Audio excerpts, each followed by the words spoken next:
Dios los bendiga. Qué precioso este canto. Tú eres todo para mí.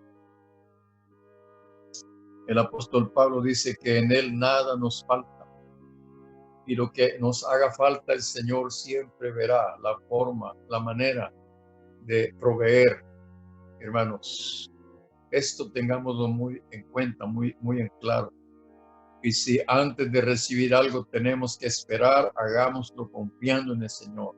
Él no falla. Amén. Él cumple, Él es fiel. Por lo tanto, mantengámonos confiando en el Señor. Hermanos amados, sé que he tomado bastante tiempo para explicar acerca de cómo es que los discípulos, los apóstoles más bien, tenían tal seguridad, tenían tal confianza, tenían tal autoridad, hermanos. Ellos sabían que podían completamente depender de la autoridad de su maestro, quienes había dado el Espíritu Santo, hermanos, que les facultaba grandemente para ejercer, hermanos, el ministerio que habían recibido de su maestro. Por eso ellos hablaban con todo de nuevo, hablaban con todo fervor, sin avergonzarse, sin verse confrontados, hermanos, a tener que dejar de hacer aquello que el Señor les había encomendado. Era tal su decisión que estaban dispuestos a sufrir o padecer lo que fuera necesario. Ellos recordaban que Jesús mismo les había advertido que esto tendría que sucederles. Como más tarde vamos a ver lo que le sucede al apóstol Pablo. Tuvo que aprender todo lo que le era necesario sufrir por causa del Señor. Es muy importante, hermanos. Quiero que vayamos para concluir esta temática acerca de la piedra angular, hermanos. Es muy importante. Hay dos, tres cosas aquí, aparte de esto, que quiero compartirles, hermanos, pero no puedo dejar de darles esta clave que hay aquí en Zacarías, en el capítulo 10, el verso 4, y también el capítulo 9 y verso 13. Miren, un día en Juan 4:22, Jesús le dijo a aquella mujer samaritana junto al pozo de Jacob, le dijo que la salvación viene de los judíos. Y esto es lo que confirma Zacarías. Y Jesús, hermanos, sabía esto y realmente no debería de extrañarnos, porque Jesús conocía las Escrituras y Él las inspiró. Él las inspiró a través de su Espíritu Santo. Y quiero leer una versión llamada la Arameo Galileo. Dice en el verso 4, hablando de Judá, dice de él, es decir, de Judá. La versión esta dice de ellos, o sea, de Judá saldrá la piedra de esquina, de ellos saldrá el clavo, de ellos el arco para la batalla, y de ellos mismos saldrán sus gobernantes. Qué preciosa esta escritura, hermanos, que se convierte en un cimiento tan fuerte que no se puede cuestionar, no se puede contradecir. En el verso 13 del capítulo 9, siempre de Zacarías, dice, porque he empezado para mí a Judá como arco e hice a Efraín su flecha. Verso 13, y despertaré a tus hijos, oh Sión, contra tus hijos, oh Grecia, y te pondré como espada de valiente. Un día nos dimos cuenta y preguntábamos por qué Grecia está mencionado aquí. Es interesante, miren, Zacarías, Ageo son los profetas de la restauración después de la cautividad. En ese tiempo, quienes tenían el imperio funcionando eran los medos y persas, pero los griegos estaban ya pujando por venir a tomar su lugar como imperio. Pero Zacarías está hablando proféticamente, hermanos, como Judá, hermanos, y Efraín iban a ser aquellos que harían, hermanos, una defensa, diría yo, una oposición fuerte a los griegos, y eso lo podemos ver, hermanos, en el capítulo 11 de Daniel, como los griegos asirios, hermanos, invadieron a Jerusalén, y cómo los macabeos los echaron de aquel lugar. Pero escuchen, los macabeos eran precisamente hombres que pertenecían a la tribu de Judá. Es bien interesante. Pero una vez más, hermanos, esto va a llegar a su final. De veras, y es interesante porque de Judá, y sabemos, como cantamos nosotros, primero Judá, primero alabanza, primero reconocimiento, primero adoración a Dios, y Él va a darnos la victoria sobre nuestros enemigos. Por eso está diciendo aquí, de ellos, de Judá, saldrá la piedra de esquina, de ellos saldrá el clavo. Es bien interesante ver esto en nuestra versión, en el verso 4, dice, de él saldrá la piedra angular, de él la clavija. La versión arameo Galileo dice clavo.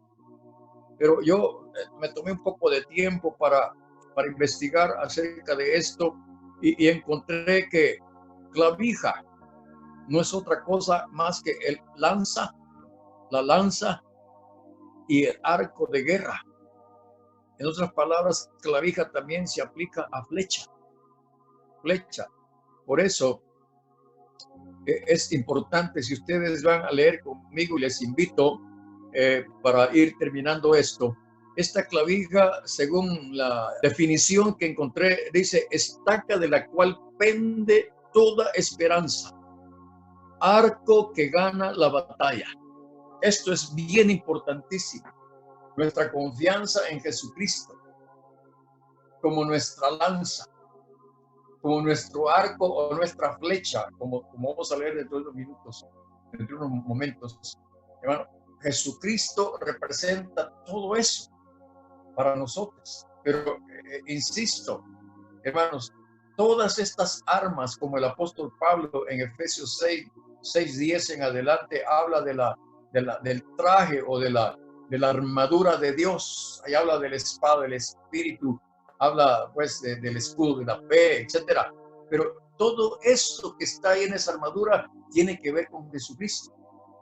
Si Jesucristo es nuestra armadura, también Él es nuestras armas. Es decir, el nombre de Jesús es totalmente suficiente como un arma eficaz para que los creyentes ganemos la victoria sobre cualquier enemigo, grande o pequeño, ya sea un enemigo físico, humano, o ya sea un enemigo espiritual, no importa. Todos aquellos que se alcen como enemigos del pueblo de Dios, como enemigos, hermanos, de la iglesia, no prevalecerán. Serán vencidos. Batalla tras batalla, guerra tras guerra, como quieran. Al final, como vimos en Daniel 7, hermanos, el pueblo de los santos que alzará con la victoria sobre todas las naciones. Esa es la realidad de la Escritura. Isaías capítulo 49. Dice de la manera siguiente: oídme costas y escuchad pueblos lejanos. Jehová me llamó desde el vientre, desde las entrañas de mi madre tuvo mi nombre en memoria. Recuerden, esta es una escritura mesiánica, es una escritura profética acerca de Jesucristo. Y puso mi boca como espada aguda, me cubrió con la sombra de su mano y me puso por saeta bruñida. Me guardó en su aljaba y me dijo: mi siervo eres, oh Israel. Israel, hermanos, no solo fue el nombre dado a Jacob, hermanos, allá en Peniel, sino que este nombre le es aplicado también al pueblo de Israel. Pero sobre todo quien ostenta este nombre es Jesucristo. Él es el Israel verdadero.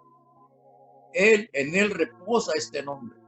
Por eso, hermanos, entendamos, dice aquí, porque en ti me gloriaré. Fíjense, Dios está diciendo aquí que en este llamado Israel Dios se va a gloriar y Dios se ha gloriado en Cristo Jesús. Dice, pero yo dije,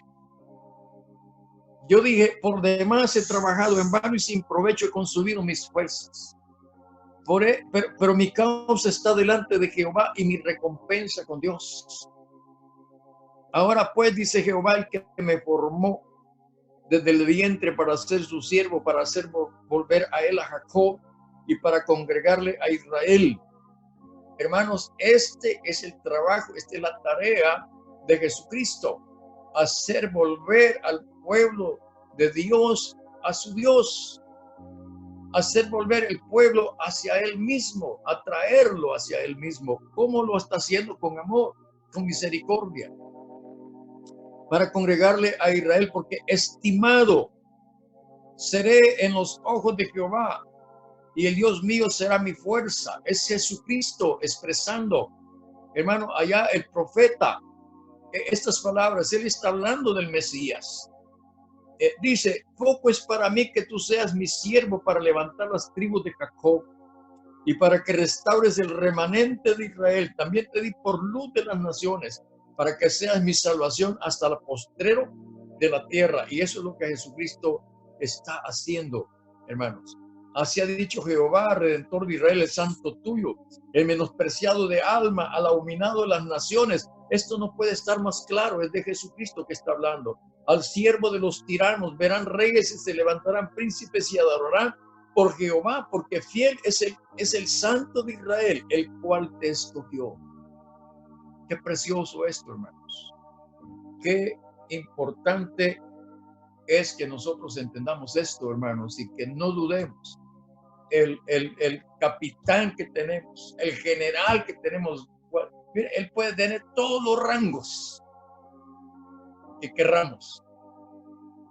A Josué se le aparece uno que dice que él es el príncipe de los ejércitos de Jehová. Para mí no podría ser otro más que Jesucristo mismo en una teofanía. Pero escuchen, hermanos, ese mismo está con nosotros.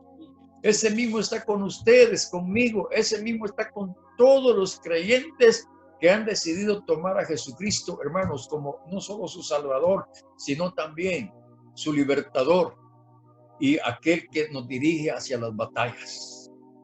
En el capítulo 19 de Apocalipsis podemos ver rapidito, hermanos, esto. Verso 11. Entonces vi el cielo abierto y he aquí un caballo blanco, y el que lo montaba se llamaba Fiel y Verdadero, y con justicia juzga y pelea. Sus ojos eran como llama de fuego. Esto quiere decir que tiene, hermano, un discernimiento y una penetración tal que no tiene nada escondido para él. Él conoce hasta la última célula, hasta la última partícula de nuestro ser. Dice, y había en su cabeza muchas diademas. Eso implica, hermano, que todo le está sujeto. La diadema es puesta sobre la cabeza para sujetar algo en la cabeza. Dice, y tenía un nombre escrito que ninguno conocía sino él mismo. Ya vamos a ver más adelante. Estaba vestido de una ropa teñida en sangre, y su nombre es el Verbo de Dios. Y los ejércitos celestiales vestidos de lino finísimo, blanco y limpio le seguían en caballos. Miren, de su boca, dice, sale una espada aguda para herir con ella a las naciones, y él las regirá con vara de hierro. Y él pisa el lagar del vino del furor y de la ira del Dios Todopoderoso. Y en su vestidura y en su muslo tiene escrito este nombre: Rey de Reyes y Señor de Señores.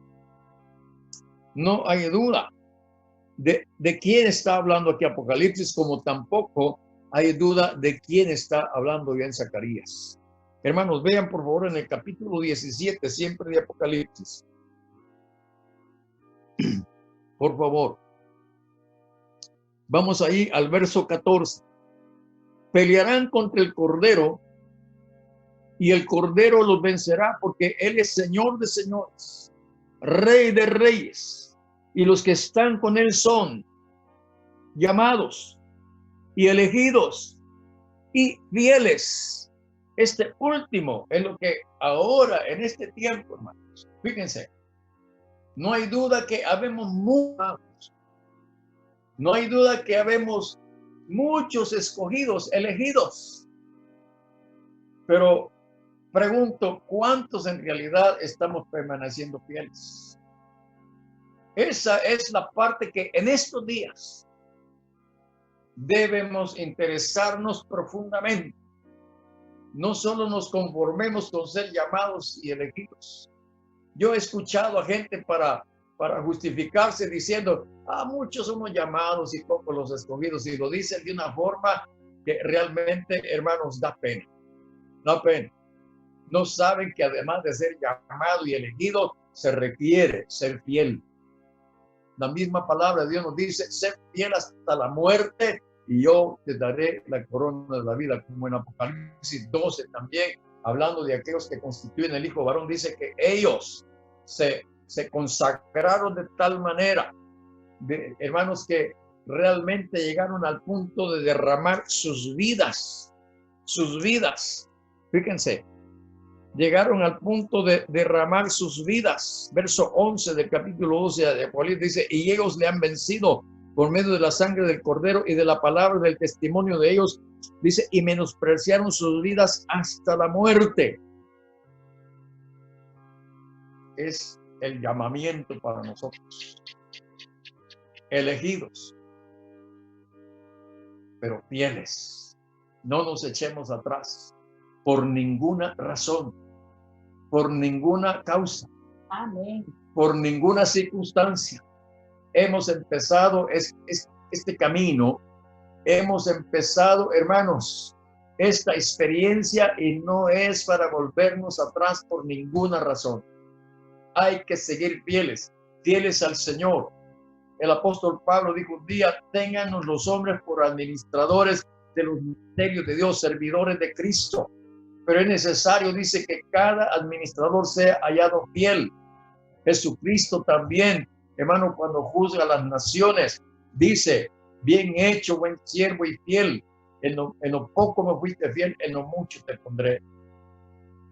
Que eso oigamos, hermano, no solamente hasta llegar aquel día de las recompensas, sino que hoy, hermano, cada uno de nosotros por el Espíritu Santo tenga testimonio de estar siendo fiel. Y si no es ese el caso, es tiempo que nos arrepintamos y busquemos ser fieles. ¿Basados en qué? En que Jesucristo es el fiel y verdadero. Y nosotros debemos seguirlo en la misma situación. Hermanos, espero que esto nos ayude a fomentar nuestra fe, a fomentar nuestra esperanza, nuestra confianza, a fomentar, hermano, la prueba de nuestra decisión de haber entregado a Jesucristo nuestras vidas y no volvernos atrás. Él dijo una vez, ninguno que poniendo la mano sobre el arado vuelve a ver atrás es apto para el reino. Hemos puesto la mano sobre el arado. Hemos puesto la mano sobre Jesucristo. Estamos agarrados de Él y no puede ser que digamos que estamos agarrados de Cristo y estamos viendo hacia otra parte, hacia otro lado. Que Dios nos bendiga en esta noche, hermanos. Volvamos al libro de los Hechos y retomemos esto, hermanos. Entendamos que es necesario que aprendamos estas y en estos tiempos con mucha mayor razón seguiremos siendo probados en nuestra fe, porque la fe en Cristo debe ser hallada en alabanza, gloria y honra cuando Jesucristo sea manifestado. Pero entendamos que el fin de nuestra fe es la salvación de nuestras almas. Pero entendamos que es la fe de Cristo en nosotros la que logrará tal objetivo, hermanos. Volviendo aquí al capítulo 4 de Hechos, verso 19, mas Pedro y Juan respondieron diciéndoles, juzgad si es justo delante de Dios obedecer a vosotros antes que a Dios, porque no podemos dejar de decir lo que hemos visto y oído. Ellos entonces les amenazaron y les soltaron, no hallando ningún modo de castigarles por causa del pueblo, porque todos glorificaban a Dios por lo que se había hecho, ya que el hombre en quien se había hecho este milagro de sanidad tenía más de 40 años.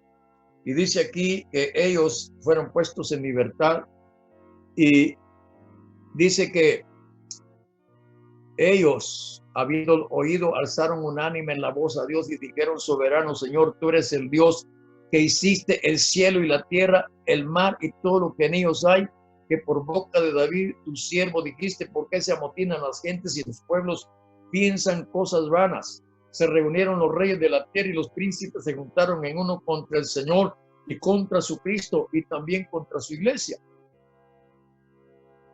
Entendamos, hermano, esta realidad. Los apóstoles, dice en el verso 33 de este mismo capítulo: y con gran poder los apóstoles daban testimonio de la resurrección del Señor Jesús, y abundante gracia era sobre todos ellos. Y me llama la atención esto: y con gran poder. Hermanos, qué tremendo es esto, con gran poder. Yo creo, quisiera que eso, como dijéramos, repercutiera en nuestros cerebros, en nuestros oídos, y entendamos que no es en cualquier poder que nosotros estamos aquí en la tierra. Estamos en pie por el poder de aquel, hermano, que tiene toda autoridad en los cielos y en la tierra. Ahí parémonos, hermanos amados, y no dudemos, no dudemos. Pero bien, este capítulo termina de una manera preciosa, porque nos comienza a revelar lo que viene en cuanto a la vida de la iglesia, en cuanto al ministerio de los apóstoles. En primer plano, aquí aparece una situación que es muy importante que la veamos, que la tratemos, porque aquí no es cuestión de que tenemos el poder solo para luchar contra entes espirituales, contra personas en alguna manera contrarias, bueno, porque nuestra lucha no es contra armas. Las armas de nuestra milicia, dice Pablo, son poderosas en Dios para derribar fortalezas, y ya sabemos cuáles son nuestras armas: la alabanza, la adoración, la intercesión, etcétera. Son armas poderosas en Dios. Pero luego dice en el verso 34, y aquí quiero que entremos, hermano: así que no había entre ellos ningún necesitado, porque todos los que poseían heredades o casas las vendían y traían el precio de lo vendido y lo ponían en los apóstoles, y se repartía a cada uno según su necesidad. Entonces José, a quien los apóstoles pusieron por sobrenombre Bernabé, que traducido es hijo de consolación, levita, natural de Chipre, y como tenía una heredad, la vendió y trajo el precio y lo puso a los pies de los apóstoles. Preguntémonos, ¿por qué aparece esta escritura aquí? Y qué precioso pensar en una congregación donde hubieran muchísimos Bernabés, donde hubieran muchísimas personas, muchísimos hombres como este Bernabé, dispuesto a suplir la necesidad del ministerio y la necesidad de la congregación. Qué precioso eso. Y yo sé que en muchos lugares hay muchos como Bernabé. Hoy día sí, amén, hay muchos como Bernabé que están dispuestos a apoyar la obra del Señor, hermano, en todo sentido. Es más, aquí es interesante, hermano, cómo aparece el nombre de este hombre. Fue necesario ponerlo allí. Algunos ayudan a la obra del Señor y no quieren para nada que se conozca, que se sepa quiénes son los que están apoyando la obra del Señor. Yo pienso que no es malo ni una ni la otra cosa, porque aquí no es Bernabé, hermano, ni los apóstoles los que están dándole honra, reconocimiento a Bernabé. Esto es el Espíritu Santo el que lo está haciendo. Él está poniendo a Bernabé ahí como un ejemplo. Mire, aquí está Bernabé, sean como él, hagan como él. Una cosa importante aquí, que Bernabé, hermano, no fue obligado, presionado por los apóstoles. No fue, hermano, puesto en una posición en la que, imaginemos esto, llega Pedro: Bernabé, nos hemos dado cuenta que tú eres muy rico y que tienes muchas propiedades, así que te vamos a pedir que vendas algunas propiedades y nos des de la venta de esas propiedades, nos des todo el dinero a nosotros. Ellos no hicieron tal cosa. Bernabé fue movido por el Espíritu Santo al ver la necesidad del ministerio y al ver la necesidad del pueblo. Es más, Bernabé no se quedó sin nada. No se quedó sin nada. Yo, no sé, conversaba con mi esposa hace un rato o ayer hablando de esto. Hermano, miren, esto es bien precioso. Dice el Señor Jesucristo que dando es como recibimos. Y le decía yo imaginándome, ¿verdad? Que ahí está Bernabé vendiendo su propiedad y unos días después le llegan a visitar a Bernabé y le dicen, señor Bernabé, venimos, mire, fíjese que yo soy el encargado de la herencia de un pariente suyo, su tío. Sí, pues él acaba de fallecer y nos dejó el testamento y aquí le traemos que él lo dejó a usted como heredero de todas las cosas de él. Hermano, yo me lo imaginé de esa manera, pero es algo que suele suceder.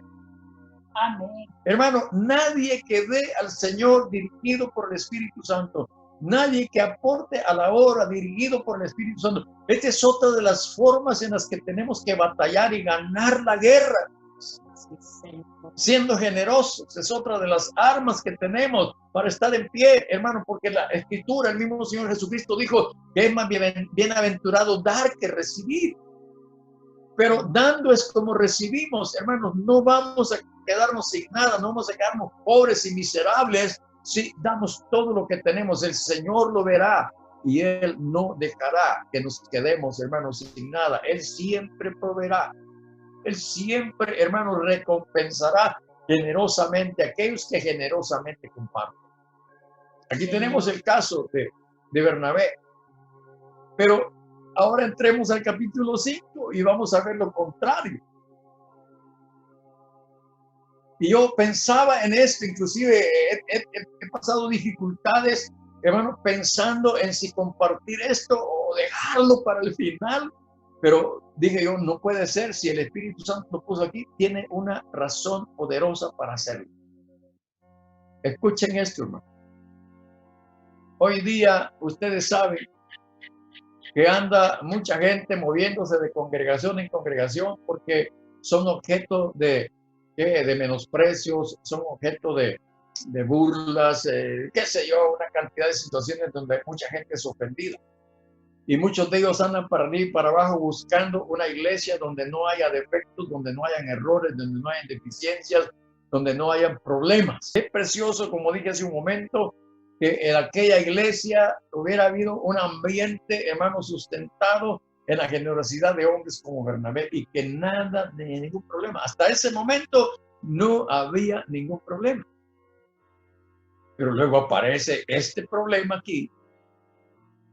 ¿Quién quiere estar en una iglesia donde hay un Ananías y una Zafira?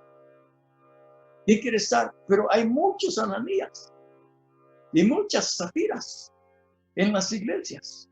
Existen. Y muchos Ananías y muchas Zafiras se van de las congregaciones.